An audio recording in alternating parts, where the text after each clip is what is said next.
Hello everyone, welcome to sqadia.com. Today we are discussing membrane structure and function, and in this particular section we are going to focus on the carrier proteins. So we are going to start off with the discussion of the class membrane transporter proteins. We'll move on towards the types of the carrier proteins and the active transport mechanisms that is present within the that particular structure, of course. And then we are going to focus on the ways of the carrier mediated transport. So let's get started. So talking about the relative permeability of the synthetic bilayer, of course, it is semi-permeable. It means it is going to allow some of the molecules to pass through that particular barrier, but it won't allow the other molecules to pass through that barrier. So talking about the small hydrophobic molecules, we have oxygen, carbon dioxide, and nitrogen, benzene.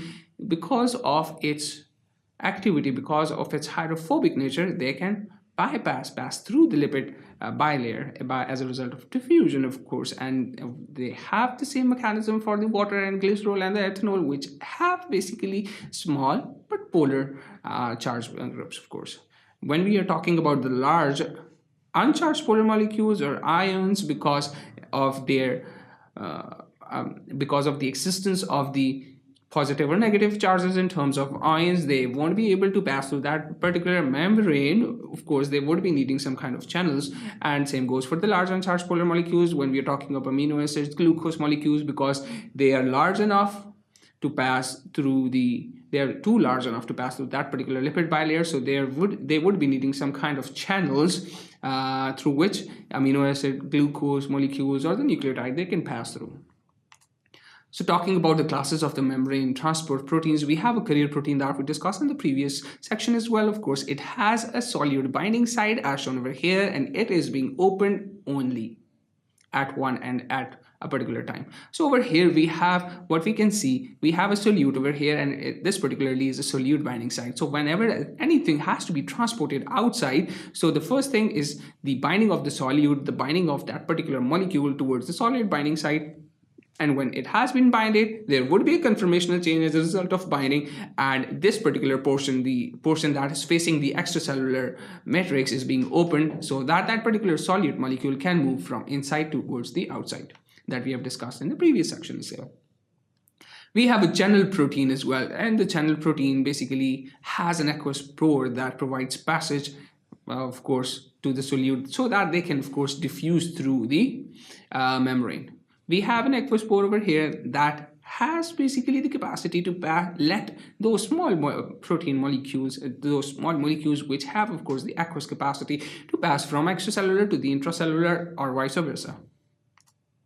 So talking about the lipid bilayer, we are talking in this particular case about the active transport and the passive transport. In this particular case, where we have the simple diffusion or the channel mediated diffusion or the carrier even mediated diffusion, mediated transport, all of these three are considered in the passive transport because, of course, it does not require any kind of energy to let the molecule pass from one portion to another portion. But either we are talking about simple diffusion, which is the movement of molecules from a higher concentration to a lower concentration. We have a channel protein molecule, of course, where there is no requirement for the, of course, the synthesis of ATP, requirement of ATP to let that particular protein molecule pass through it. Same goes for the carrier mediated diffusion, that is relatively for a larger molecule where they cannot diffuse through it.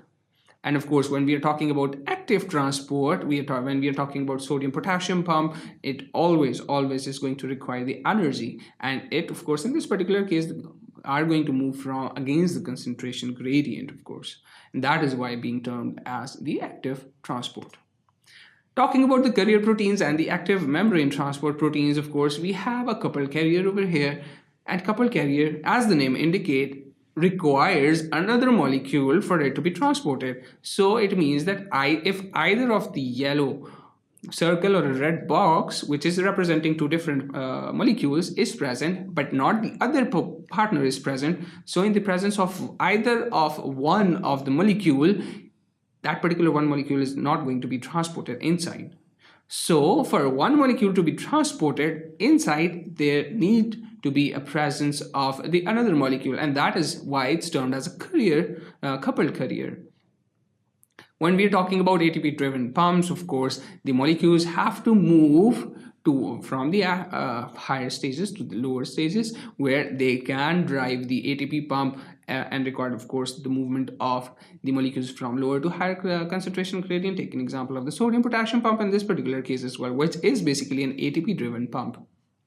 Take an example of a light driven pump. We have an example of the photoreceptor as well, which basically needs light for the molecules to move from an extracellular space to an intracellular space, and that is the electrochemical gradient from downside towards the upside, of course.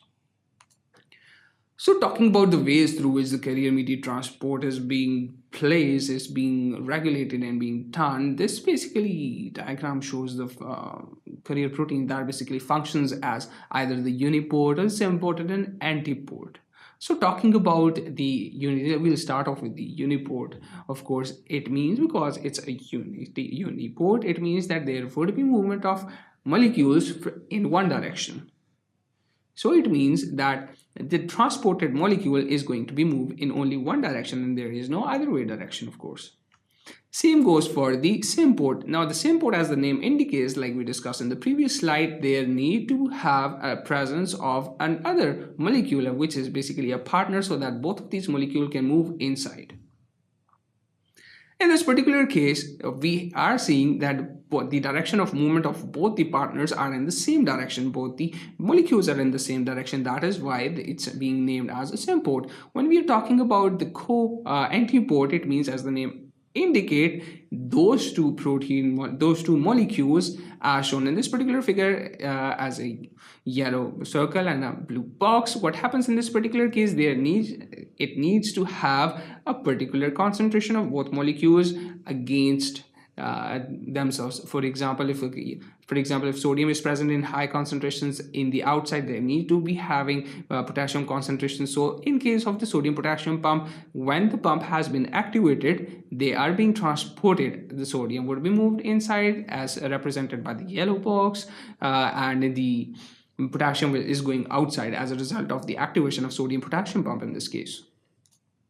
So talking about the sodium gradient that basically drives the glucose carrier, as we have discussed in the previous section, there is an electrochemical gradient. The sodium is going to bind with these that particular glucose carrier along with the presence of the glucose. So what happens in this particular case, after it has been binded, like we discussed in that particular case, it is going to be causing the movement of glucose molecules inside, and that would be because there was presence of the sodium. So at that particular case where the ions are not present, there would be of course disruption in the transport of the glucose molecules against the concentration gradient in this particular case. So in this particular section, we focused on the classes of membrane transporter protein. We discussed open channel and the closed channel. This was followed by the movement of the uniport, symport, and antiport transport. We discussed carrier proteins and the active transport mechanism, and then we discussed what are the different ways through which the carrier mediated transport is being taken place. So that was all for this particular section. Thank you for watching sqadia.com. I'll see you in the next section.